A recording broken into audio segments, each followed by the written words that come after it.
甚至一些动物的尿，汗什么的。尿里面很多东西哎，矿物质、维他命什么都有哎。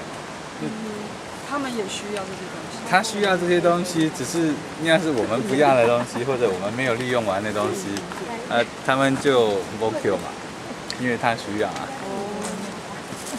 我以为他们只喝黄米。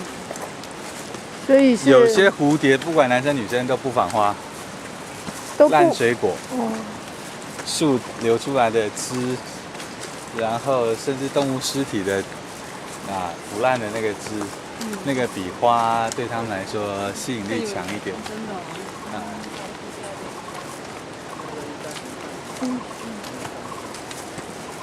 刚刚老师是说，蝴蝶的雄的不吸花蜜是吸水的。吸水的一定是男生。哦，吸水的一定是男生。公的也会访花。哦 ，OK。但是，我讲的意思是，你在西边的这种茶室地面上看到在吸水的那些凤蝶啦什么，一定是男生。母的凤蝶不会来吸水。永远都不喝水，只喝花蜜。母的凤蝶，不要这样讲，永远都不喝水。它不会有这种行为跑来这边吸水，那前面地上就有。哦，这样。地上就有，前面是在那个这样很难。右边有一只端红粉蝶。所以这一定是那个这是台湾最大的粉蝶。勾住了。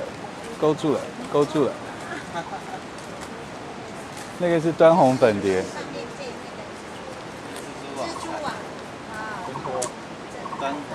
那边有蜘蛛网。那个叫端红粉蝶。端红粉蝶。台湾最大的粉蝶。然后它的幼虫吃榆木。榆木是什么东西啊？榆木是白花菜科的。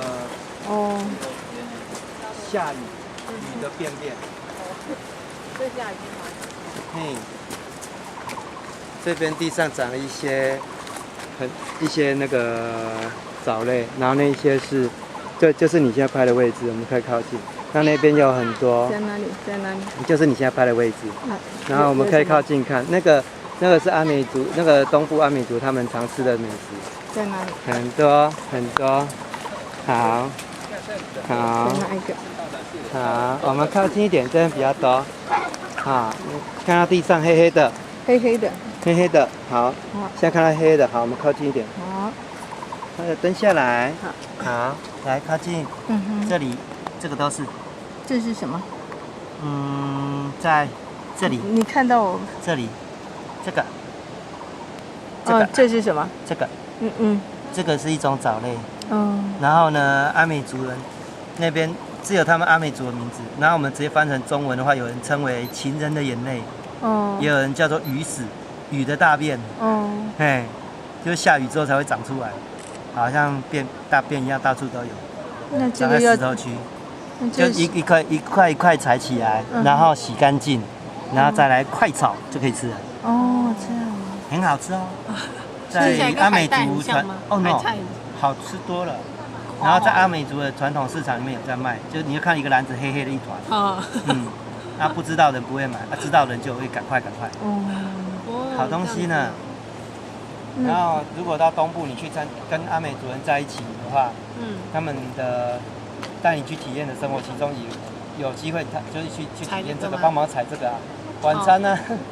哇，这看起来有很多沙土怎么？所以要洗干净啊。这样。采起来之后洗干净啊。这样。好，讲完了。好。